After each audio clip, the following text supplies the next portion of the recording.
کیا ہوگا اگر میں آپ سے کہوں کہ اس زمین پر ایک ایسی قوم موجود ہے جس کا نام سن کر انبیاء کرام کی احادیث میں بھی امت کو خبردار کیا گیا، اور جس کے نکلنے کے بعد دنیا پہلے جیسی نہیں رہے گی۔ یہ کوئی فلمی کہانی نہیں، یہ کوئی افسانہ بھی نہیں، بلکہ ایک ایسی حقیقت ہے جس کا ذکر اللہ تعالیٰ نے قرآن مجید میں بھی کیا ہے، اور رسول اللہ صلی اللہ علیہ وسلم نے بھی اس کے بارے میں واضح خبر دی۔ صدیوں سے انسان ایک ہی سوال پوچھتا آیا ہے، یاجوج اور ماجوج آخر ہیں کون؟ وہ کہاں ہیں؟ کیا وہ آج بھی زندہ ہے؟ اور اگر زندہ ہے تو دنیا کی کون سی جگہ پر موجود ہیں؟ ان سوالوں نے مؤرخین کو بھی حیران کیا، مفسرین کو بھی سوچنے پر مجبور کیا، اور آج کے دور کے محققین بھی اسی راز کی تلاش میں ہیں۔ لیکن اس راز کو سمجھنے کے لیے ہمیں ہزاروں سال پیچھے جانا ہوگا، ایک ایسے بادشاہ کے زمانے میں جس کا ذکر خود اللہ تعالیٰ نے قرآن مجید میں فرمایا ہے۔ وہ بادشاہ جسے اقتدار بھی ملا اور ایسی طاقت بھی جس سے وہ مشرق سے مغرب تک سفر کرتا رہا۔ اس عظیم حکمران کا نام تھا ذوالقرنین۔ اپنے ایک سفر کے دوران حضرت ذوالقرنین دو عظیم پہاڑوں کے درمیان پہنچے۔ وہاں ایک کمزور قوم آباد تھی، ان کے چہروں پر خوف صاف نظر آتا تھا، ان کی آواز میں بے بسی تھی۔ عرض کیا کہ اے ذوالقرنین، یاجوج اور ماجوج اس علاقے میں مسلسل فساد پھیلا رہے ہیں، کیا آپ ہماری ان کے درمیان ایک مضبوط رکاوٹ بنا سکتے ہیں؟ اگر آپ چاہیں ہم اس کے بدلے آپ کو مال بھی دیں گے۔ حضرت ذوالقرنین نے ان کی بات سنی، پھر نہایت اطمینان سے فرمایا، میرے رب نے مجھے جو کچھ عطا کیا ہے وہ تمہارے مال میں سے کہیں بہتر ہے۔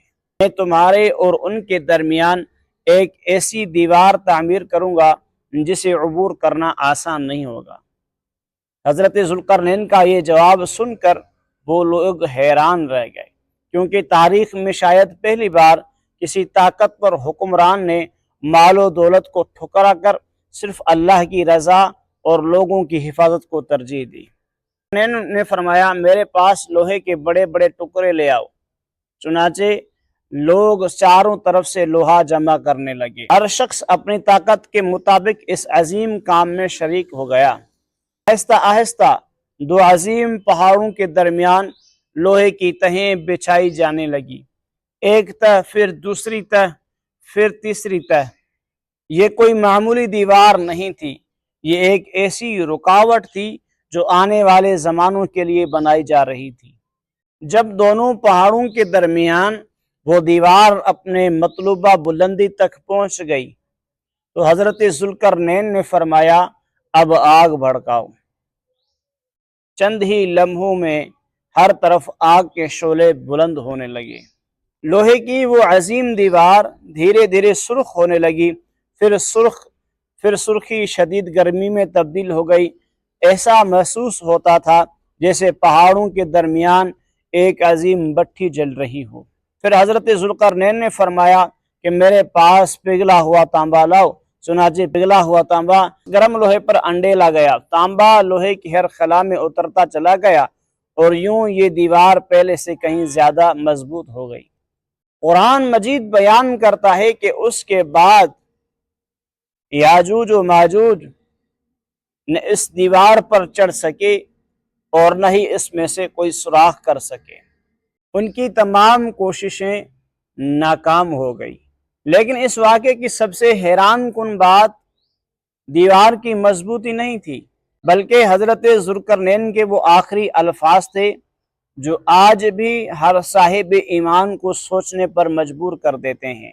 انہوں نے فرمایا، یہ میرے رب کی رحمت ہے، اور جب میرے رب کا وعدہ آ جائے گا تو وہ اس دیوار کو بھی ریزہ ریزہ کر دے گا، اور میرے رب کا وعدہ سچا ہے۔ یہ الفاظ صرف اس وقت کے لوگوں کے لیے نہیں تھے، بلکہ یہ آنے والے زمانوں کے لیے ایک عظیم انتباہ تھا، کیونکہ ایک دن ایسا ضرور آئے گا جب یہ دیوار باقی نہیں رہے گی اور یاجوج اور ماجوج پوری دنیا میں پھیل جائیں گے۔ لیکن وہ دن کب آئے گا؟ کیا اس کی کوئی نشانی بیان کی گئی ہے؟ یہی جاننے کے لیے پارٹ 3 میں انشاءاللہ ہم بات کریں گے۔